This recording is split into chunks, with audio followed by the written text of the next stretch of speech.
I'd like to ask a question on this weekly reading.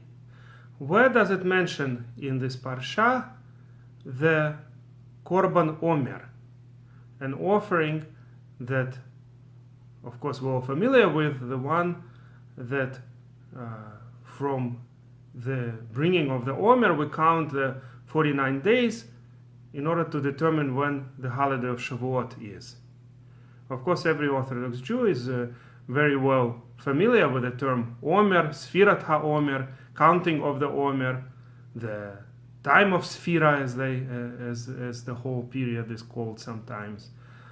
But it turns out that according to Chazal, there is a mention of the same offering right in our Parsha, not just in Parshat Vayikra, where the main Sphira Ha-Omer is mentioned, but in our Parsha, the actual offering of the Omer is mentioned too.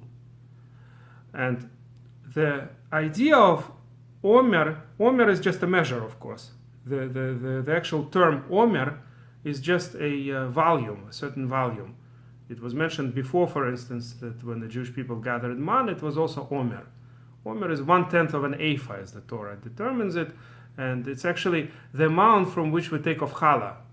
You ever wondered why there is this shiur? There's a dispute exactly how much it is, whether it's about somewhere around 3 pounds or so, or a little bit more than that, that you have to take off challah from. If you make a little bit of dough, just to make some pancakes or some cake or even some bread, if the dough is less than a certain amount, you wouldn't have to take off challah. Challah is separated only from a dough of the amount of Omer. And that was the amount that the Jewish people ate in the desert.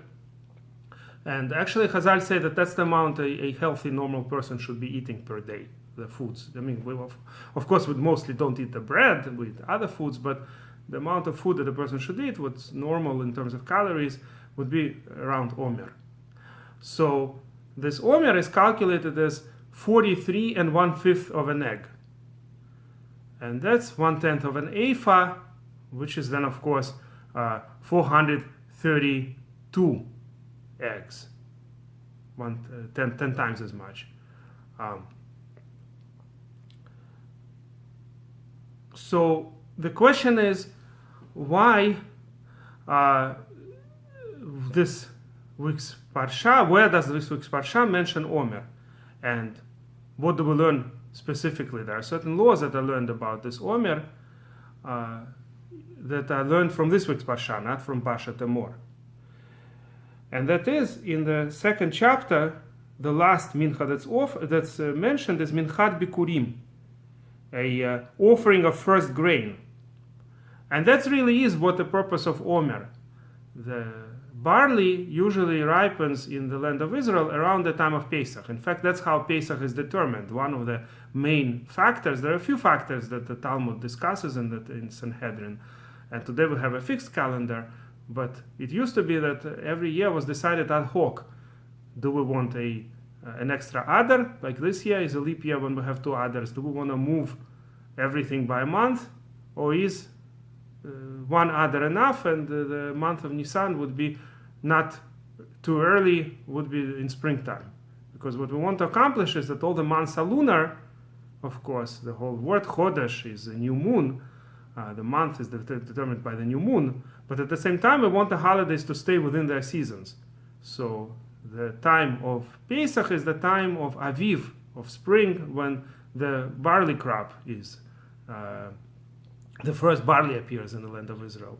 So if after a few years, usually after 2 or 3 years, if you wouldn't add the Adar, Nisan would become too early at the time when it's still cold, it's still winter time, end of winter rather than beginning of spring. So we add an extra Adar, we have 13 months in that year, just like this year, for instance.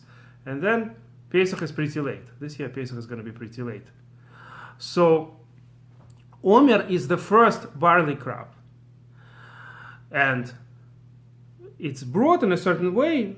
Some of the details of how it's brought I learned from this Parsha, from the Minchat Bikurim that's mentioned in this Parsha, which according to Chazal is the Minchat Ha-Omer. See how important it is, the oral tradition, that actually connects, we wouldn't know that these verses talk about Omer, the same Mincha that's mentioned in the Parshat Emor. But Chazal connect the two, and certain details about how the Omer is brought I learned from here. So we have two connected holidays. In a way, Shavuot is culmination of Pesach. Shavuot is always after 7 weeks counting from the day after Pesach. So the day after Pesach we bring the Omer. Today, of course, there is no temple, so there is no Omer, but we still count the Omer even today, because Shavuot still depends on the day when Omer would have been brought. So from the second day, from the day after Pesach, from the night before the day after Pesach, we start counting the Omer. For 49 days we count that Omer, meaning the days after the Omer would have been brought, the day after Pesach. And then there is always Shavuot. It doesn't depend on the month of Sivan. Shavuot, when the months were not fixed, Shavuot could fall on the 5th of Sivan, or 6th of Sivan, or 7th of Sivan. Now with the fixed calendar, it always falls on the 6th of Sivan, the first day of Shavuot. In Israel, of course, there's only one day of Shavuot. The second day is rabbinical, and based on the fact that outside the land of Israel, people didn't always know when the first day of the month was determined, and that's why we celebrate 2 days for every holiday. But the biblical Shavuot is only one day, and that's usually the 6th of Sivan. But at the time when the calendar wasn't fixed, it could have been on another day too. So whatever the case may be, the culmination of Pesach is of course Shavuot. And at the same time, we know that there is this connection between the fact that the day after Pesach, barley is brought, and then in Israel, almost 2 months later, the new crop of wheat is harvested. Wheat usually comes later than barley. And that's when the bikurim, another type of bikurim, which is also mentioned now, Parsha, Korban Reishit Takrivu, right? It's in the beginning of the discussion that you cannot bring any chametz to the altar, to the temple, but that is true only what is burned on the altar. But in terms of the Korban Reishit, the first wheat, that's the 2 breads that are brought on Shavuot holiday, those ones are in fact from chametz. They are not from matzah like all the other minachot, because they are not really brought on the altar. They're just distributed between the kohanim. They were shaken like a lulav in different directions, and then they were distributed between kohanim. So in a way, Shavuot finishes up whatever started this whole period of waiting for the revelation at Sinai, waiting for the giving of the Torah. Shavuot finishes it up. And the Zohar compares the first barley crop at the time we just came out of Egypt, right, the day after Pesach, to a person who is still sickly, so he can only eat matzah for the 7 days, and the korban also, when our nation just came out of Egypt with all the tumah, were not necessarily so good at that time. There was a need for a period of time to fix ourselves, and that took 7 weeks. So at the time we just came out, the korban is also from barley, from lower level crop. Barley was considered cheaper. It was usually twice cheaper than wheat. And then only by Shavuot, the culmination of the whole period, when we were ready to receive the Torah, then a wheat offering is brought. But it's chametz. We're already not sick. We could eat anything.